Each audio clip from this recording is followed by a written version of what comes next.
Bueno, vamos a dar inicio a este nuevo capítulo de Una ventana a su salud mental. Este es un espacio que ha sido estructurado desde la Clínica Nuestra Señora de la Paz, con auspicio de la Orden Hospitalaria de San Juan de Dios. Y es un espacio que está dirigido a la comunidad, a nuestros pacientes y a todo aquel que nos quiera ver. Recuerden que ustedes pueden participar a través de la caja de comentarios de Facebook o a través de las redes sociales donde nos estén viendo y pueden hacer las preguntas en vivo para que nuestros invitados las puedan a bien resolver. Hoy tenemos el gusto de contar con la doctora Violeta Hoyos. Ella es psiquiatra. La doctora Violeta tiene un entrenamiento muy particular y muy especial en temas de meditación, de mindfulness. Estuvo en contacto directo con los grandes maestros y líderes de estas ramas en India y en otros países, y está cursando una maestría al respecto. Ella tiene una amplia experiencia en estos temas y hemos querido traerla porque, claro, en estos momentos de pandemia, este es uno de los recursos que tal vez se ha adaptado de una manera, yo creo que más flexible y eficiente. Creo que puede ser una alternativa para muchas personas y definitivamente creemos que no solo hay un aval de la ciencia, sino hay una muy buena recepción de las personas a este tipo de alternativas y de visiones que son eh, realmente muy bien posicionadas en estos momentos. Contamos con el doctor Milton Murillo, a quien saludamos también desde la Clínica La Paz. El doctor Milton Murillo, pues conocido, eh, es profesor del Rosario y psiquiatra de la institución. Bueno, doctor Milton, los dejamos para que nos comiencen a contar un poco sobre mindfulness, meditación en estos tiempos de pandemia. Gracias, doctor Vallejo. Sí, es un tema importante que ha cobrado pues, una relevancia particular en los últimos meses en el mundo. Entonces, pues, aprovechando que tenemos hoy a la doctora Violeta, grato verte nuevamente después de tanto tiempo por acá. Quisiéramos que nos contaras, pues arranquemos como definiendo un poco qué es esto del mindfulness. Bueno, muchas gracias, Alex, y muchas gracias, Milton, por la invitación también. Un placer volverlos a ver después de tanto tiempo. Bueno, sí, empecemos un poquito. Yo creo que el mindfulness justo en estos momentos ha venido para quedarse, muy pertinente en estos momentos porque además nos contacta con un término que es la impermanencia, ¿no? Que digamos, es un término que utilizamos muchísimo en mindfulness. Estábamos acostumbrados a tener cierto control o a querer controlar las cosas y la pandemia nos recuerda que pues no solo no podemos, no solo es un momento en el que no podemos controlarlas, sino que el cambio es lo único constante, ¿no? El cambio de nuestras emociones, el cambio de las circunstancias externas, el cambio de nuestros pensamientos, de absolutamente todo. Lo único constante es eso. Entonces, bueno, para hablar un poquito de qué es el mindfulness. El mindfulness realmente es una capacidad que todos tenemos, todos los seres humanos tenemos la capacidad de estar presentes. ¿Por qué lo utilizamos como si fuera una técnica? Realmente porque esa capacidad que tenemos los seres humanos a veces queda en el olvido y estamos un poco más volcados en el futuro, en predecir el futuro, en adelantarnos o en quedarnos rumiando en el pasado, ¿cierto? Entonces, ese presente se va contrayendo y de allí que sea tan importante que traigamos de nuevo toda esta capacidad y la volvamos una práctica del día a día, ¿cierto? Entonces, en últimas, el mindfulness lo que realmente traduce es conciencia plena, atención al momento presente, ¿cierto? Eso es el mindfulness. Es entonces, como tú nos decías ahorita, una capacidad, ¿no?, que tenemos los seres humanos y a la que de pronto pues, no estamos acostumbrados, ¿no? Es un concepto relativamente nuevo, no solamente en la cotidianidad, sino también en las ciencias de la salud, puntualmente hablando en este caso en la salud mental.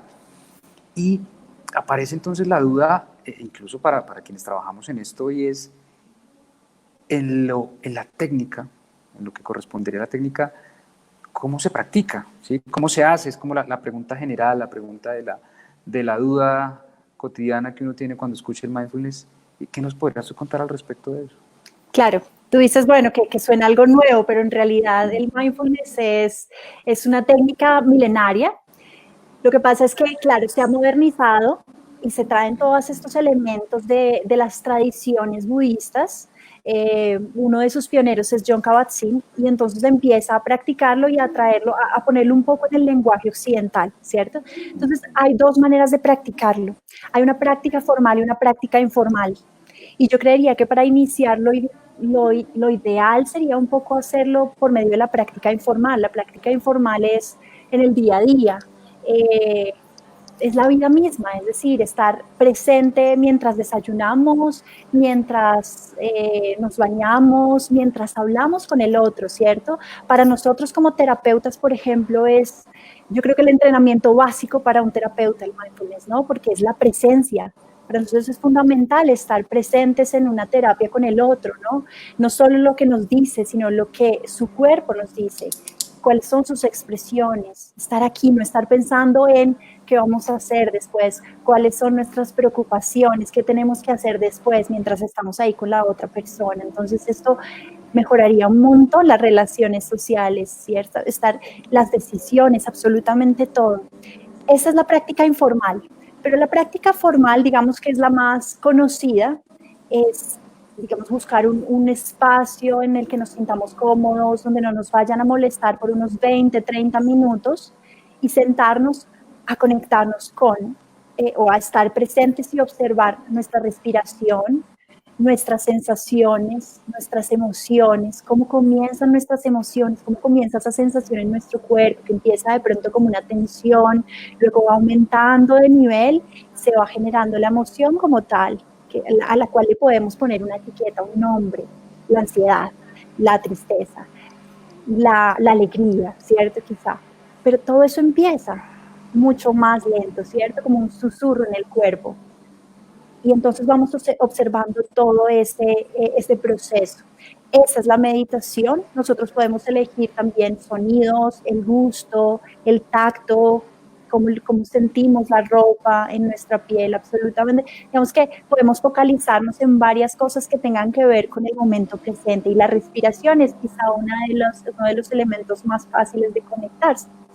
Pero yo sí creo que esta práctica informal sería quizá la mejor forma y la más sencilla de aproximarse al mindfulness, ¿no? Que muchas veces lo hacemos sin saber que estamos viviendo la meditación en nuestro día a día.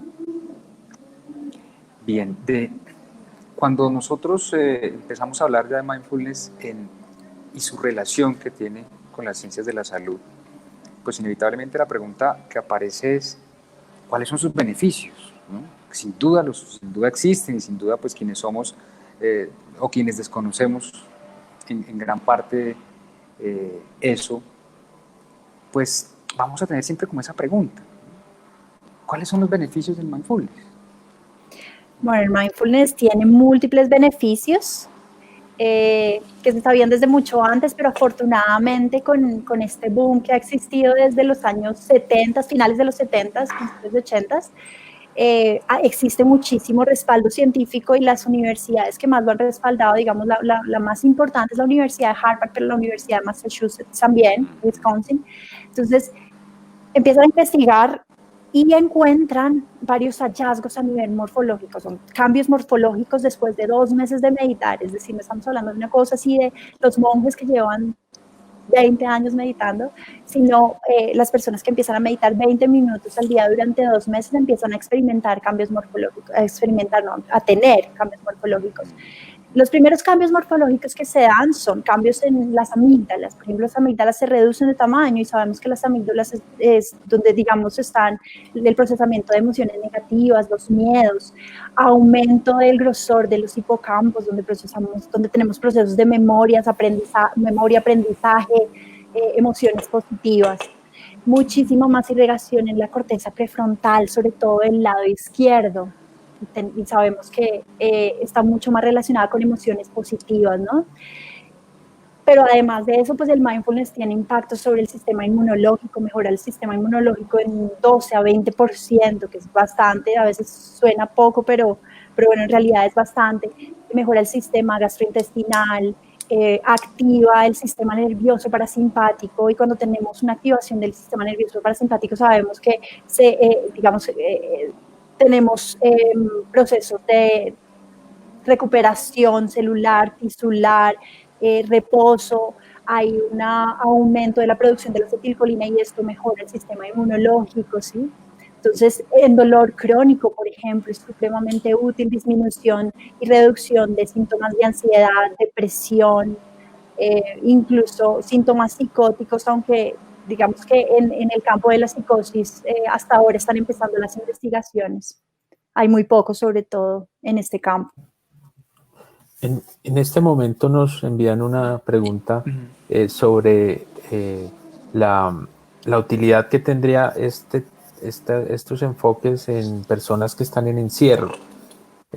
Tal vez no haya la posibilidad de tener la cercanía de un terapeuta frente a frente, pero esto se puede adaptar a virtualidad, esto responde a las necesidades que están teniendo las personas en estos momentos de encierro. Sí, sí, claro. Uno de los principios del mindfulness es la aceptación radical de la realidad tal cual es, ¿cierto? Entonces, bueno, existen varias formas de practicar el mindfulness en la individualidad o en grupo. Digamos que incluso mejor cuando uno arranca con un guía, pero digamos que uno puede también bajar algunas aplicaciones, descargar aplicaciones y hacer cierto tipo de meditaciones cortas, 5 minutos, y los principios básicos del mindfulness sería eso, digamos, un poco concentrarnos en esa emoción que nos está abrumando, que nos está generando molestias, y aceptar tal cual se presenta la realidad, incluso en este momento, y todo lo que incluye a veces tratar de resistirnos a esa realidad que nos está molestando, los cambios que ha producido en nuestra vida, ¿cierto? Entonces muchos han tenido que cambiar sus trabajos, muchos han perdido el trabajo, y esto ha incrementado un montón la ansiedad, la depresión, y es sentarnos y observar la emoción sin querer cambiarla, sin querer rechazarla, sin realizar un juicio ante la emoción que nos está abrumando. Y si bien no se busca realmente relajarse, sí logra cambiar un poco la perspectiva que tenemos con respecto a esa emoción. Cuando nosotros nos resistimos a algo es cuando precisamente eso está mucho más presente, ¿cierto? Entonces de ahí el dicho que nosotros conocemos de lo que se resiste persiste. Y ese es el principio del mindfulness, no resistirnos a lo que se presenta, bien sea emociones, bien sea pensamientos, ideas, creencias, sino observarlos. Y en la medida en que las observamos, por el principio de impermanencia, en algún momento pasan. Son cíclicas las emociones y no se quedan allí, porque de lo contrario lo que ocurre es que la emoción o se queda suprimida, la suprimimos, la llevamos al inconsciente y desde allí nos empuja a tomar decisiones y siempre está presente en nuestras vidas y vuelve y aparece, o se va al cuerpo y genera síntomas, ¿no? Porque tiene que buscar alguna salida. Claro, una vez tenemos claro, pues lo que usted precisamente nos contaba sobre los beneficios, ¿no? Sobre los cambios que se presentan, una vez la persona ha empezado a practicar de una manera regular y con unos ciertos parámetros establecidos el mindfulness, también aparece la pregunta, y es, terapéuticamente hablando, ¿sería un complemento a las terapias, por ejemplo, tradicionales en salud mental? ¿Podría uno hablar de un tratamiento único a través del mindfulness? ¿Cómo sería esa diferencia, ¿no? ¿Cómo estaría marcada esa frontera entre los tratamientos que uno podría llamar tradicionales, a los que estamos más acostumbrados, y en qué momento entraría el mindfulness, o cómo entraría ya para hablar de los tratamientos? Claro, muy buena esa pregunta. Yo creo que es muy importante tener muy claro las circunstancias particulares del paciente, la clínica del paciente, ¿no?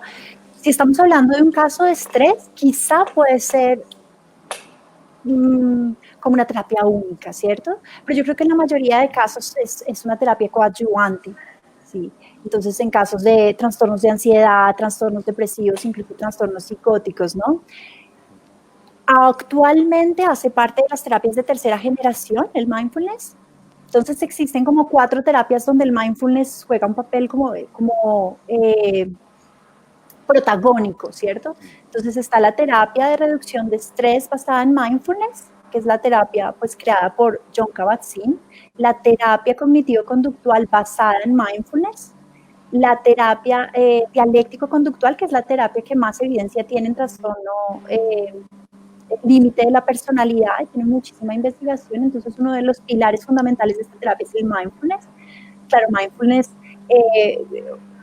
son, digamos, unos ejercicios muy cortos, de 2 minutos, 3 minutos, ¿no? Porque las emociones, precisamente esa disregulación emocional es muy compleja de manejar con una meditación de 30 minutos. Podrían imaginarse estar en contacto con una emoción por tanto tiempo. Entonces son cortos y bien dirigidos.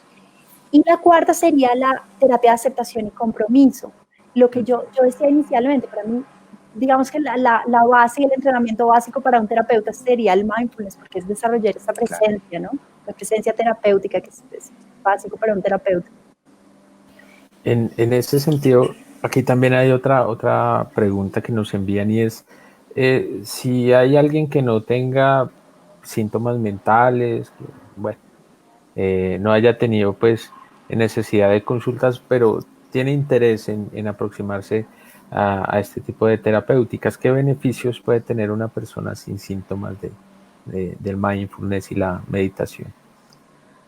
Muy buena pregunta. Yo creo que todos nos beneficiamos del mindfulness porque de alguna manera todos hemos olvidado un poco estar conectados con el momento presente. Las relaciones afectivas se mejoran mucho cuando tú estás presente, ¿no? Creo que uno de los grandes problemas ahorita es los problemas de comunicación, y los problemas de comunicación tienen que ver con eso, con que yo no estoy leyendo al otro porque yo no estoy presente completamente en la conversación, porque estoy preocupado por otras cosas, porque estoy abrumada y porque además me identifico con los contenidos de la mente completamente, ¿cierto? Cuando estamos tan pegados a esos contenidos, a los pensamientos, a nuestras emociones, entonces nos identificamos y nos fusionamos con esos pensamientos y esas emociones. Creemos que somos esa emoción, ¿cierto?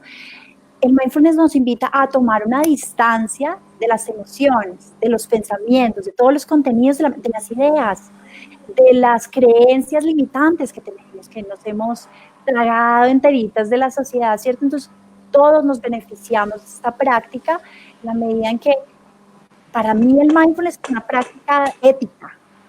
Es responsabilizarnos, hacernos cargo de nuestra vida, empezar a ser un poco más libres y a tomar las decisiones por nosotros mismos.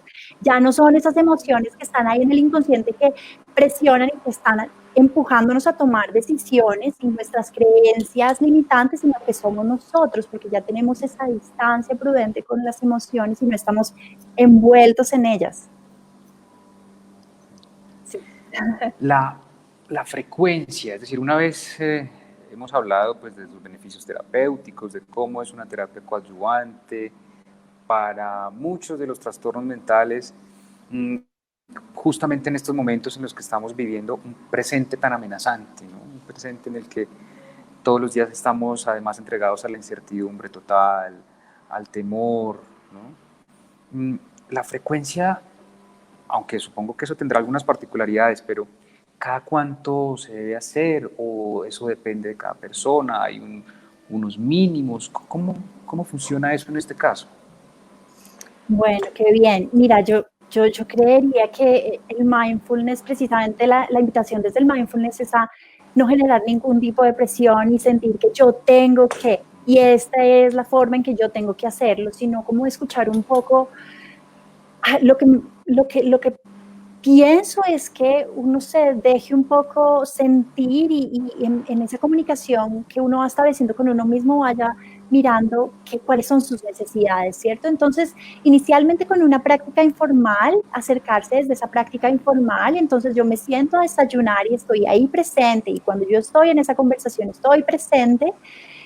Y si yo quiero ir avanzando en el proceso, y si yo quiero tener mucha más presencia, mucha más conciencia, desarrollar mi atención plena, porque sé que eso me beneficia y porque además me siento cómodo con esto, entonces empiezo con 5 minutos diarios, luego 10 minutos, luego 20 si me siento cómodo, si me siento cómoda con esto, ¿cierto?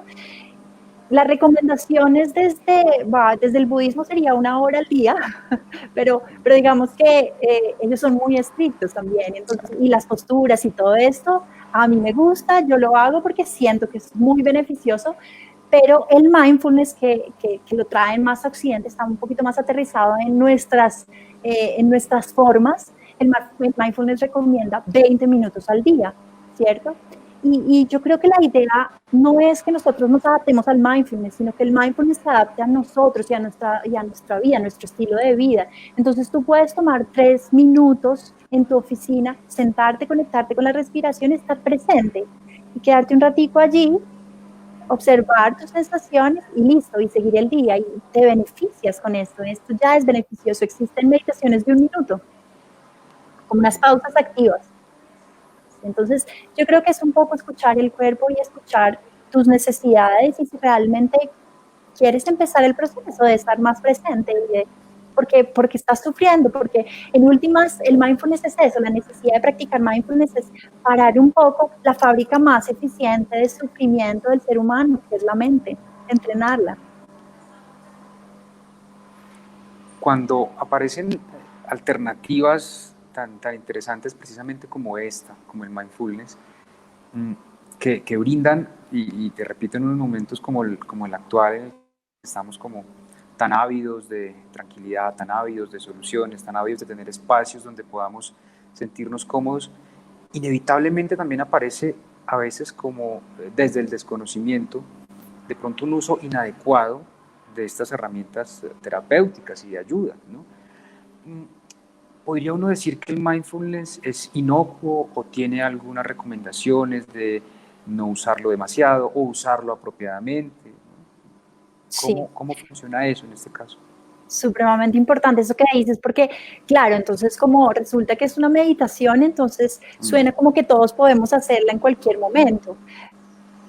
Y ese quizá es uno de los peligros. Entonces, cuando tú eres un guía de meditación y tú no sabes mucho de salud mental, ¿cierto? No tienes una experiencia previa o quizás has hecho unos cursos de mindfulness, pero tú mismo no tienes una práctica, que fue lo que yo hice. Yo primero tuve una práctica de 1 año y medio solo conmigo y después empecé a hacer mi formación, ¿cierto? Entonces, no es inocuo. El mindfulness no es inocuo. Por ejemplo, ¿en qué casos el mindfulness puede ser contraproducente? Y yo no lo utilizaría cuando, por ejemplo, en un caso de paciente con trastorno límite de la personalidad, cuando hay mucha activación emocional o trastornos de pánico, una ansiedad desbordante, depresiones y una tristeza muy profunda, ¿cierto? Melancólica. Si tú entras en contacto con esta emoción, tú empiezas a observar tu emoción, pues el malestar se va a incrementar claramente, ¿cierto? No estás preparado. Tú primero tienes que calmar, disminuir toda esa activación fisiológica que puede ser o farmacológicamente o primero con alguna otra aproximación terapéutica, y entonces cuando sepas que hay cierto nivel de balance, y se reduce toda esta activación fisiológica, entonces podemos aplicar el mindfulness. Esa sería, digamos, una de las situaciones en las cuales yo no utilizaría mindfulness inicialmente. Siempre debe ser con un guía para que te inicies en esto. Y lo segundo es que también está descrito un fenómeno que se llama, yo lo traduzco así, pero yo no sé en español cómo se llamará realmente, pero se llama la noche oscura, le digo yo, porque pues lo leí, fue en inglés. Davidson lo describe, y entonces muchos viajeros, sobre todo lo notan viajeros que se van a hacer estos retiros vipassana de 10 días en la India o en varios países. Tailandia hay muchísimos, aquí en Colombia hay también. Son 10 días meditando 9 horas al día, ¿cierto? Entonces, 9 horas al día en contacto con tus emociones, en contacto con un montón de situaciones que tú quizá no habías visto, habías escapado completamente. Sí, el mundo nos ayuda a escapar un montón. Te pones en contacto con esto y se desestructuran, ¿sí? Entonces entran pueden desarrollar síntomas psicóticos, se hacen episodios psicóticos por meditación. Entonces, claro que no es inocuo y tiene que tener unas indicaciones muy precisas, ¿no? Entonces, cuando estamos en algunos grupos de meditación, importante que si no sabemos cómo es el grupo poblacional y no sabemos cuáles son las características de cada uno, entonces estas meditaciones sean algo un poco más superficial, más relajación, visualizaciones que no tienen tanto impacto, digamos, en esta sintomatología, ¿no? Sin duda, yo creo que una de las cosas que vamos a obtener el día de hoy es que vamos a dejar a muchas de las personas que nos están viendo y a nosotros mismos también con la curiosidad alrededor del mindfulness. Escuchaba ahorita que decías que ya está disponible en Colombia, ¿no? ¿Cómo pueden las personas acceder? ¿Dónde buscar información de calidad, además? Porque siempre va a haber información gris, siempre va a haber información descontextualizada, que no está necesariamente en manos de expertos.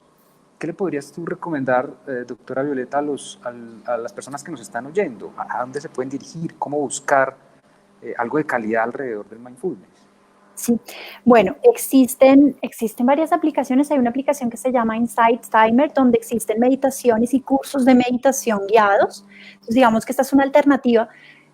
Pero lo ideal sí sería siempre iniciar de manera guiada, ¿no? No como explorando por aquí y por allá, porque entonces pueden aparecer algunas de estas cosas que les menciono. Aquí en Colombia existen muchos grupos de mindfulness y pues de hecho hay un nuevo grupo con la Fundación Mindfulness Colombia. En las noches estamos haciendo meditaciones, somos 6 guías, 6 terapeutas, 3 psiquiatras, 3 psicólogos y digamos que grupos así como los nuestros están apareciendo ahorita en tiempos de pandemia en todo el mundo, ¿sí? Estos grupos nos estamos reuniendo todas las noches desde hace 100 días a las 7:45 de la noche. Entonces, ¿cómo les podría decir? Bueno, digamos que para quienes estén interesados, y es de manera gratuita, por supuesto, de libre acceso, podrían encontrar toda esa información de pronto en mis redes. Yo tengo Instagram, Violeta Hoyos Psiquiatra, @VioletaHoyosPsiquiatra. Allí pueden encontrar toda la información, tanto de estas meditaciones como de algunas otras meditaciones que van apareciendo y algunas otras guías de mindfulness que yo voy publicando y informando allí en la página, ¿cierto? Pero sí, definitivamente importante arrancar primero con un grupo y después digamos que la práctica en solitario es muy útil después de que uno tiene ciertas herramientas. Bueno, aquí hay otra inquietud cortita y es si el mindfulness es aplicable o se puede manejar con niños. ¿Es posible hacer esas aproximaciones? Sí, claro que sí. De hecho, existen varias formaciones. Una de las más famosas es con Elin Snell. Y aquí existen varios terapeutas que ya han hecho esa formación con niños. La aproximación con niños es más desde la metáfora del juego. Son supremamente útiles. Además que por la neuroplasticidad empezamos a lograr cambios mucho más rápidos. Sobre todo en niños, se ha visto resultados muy positivos en niños con déficit de atención e hiperactividad, ¿no? Pero yo creo que todos los niños en general se beneficiarían de estas prácticas. El caminar, sobre todo, tiene que ver con prácticas más activas. La práctica de la meditación no necesariamente es sentado en una silla, sino la práctica caminando, el jugar a la ranita que se le infla la barriga y la desinfla, entonces jugar con la respiración, enseñarles técnicas de respiración, control y autocontrol emocional, ¿no? Canalización emocional, que sería muy importante.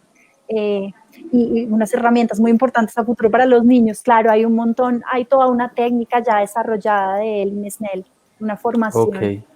Hay particularmente alguien que esté interesado en las terapias dirigidas al diagnóstico de Asperger. ¿Hay alguna experiencia con este grupo en particular? Yo no sé, yo no tengo idea, puede ser, pero me tocaría averiguar porque yo no tengo mucha idea de si hayan explorado específicamente con esta población. Yo supongo que sí, porque es una práctica muy avanzada en niños y pero yo tendría que preguntar porque yo no he hecho la formación en niños.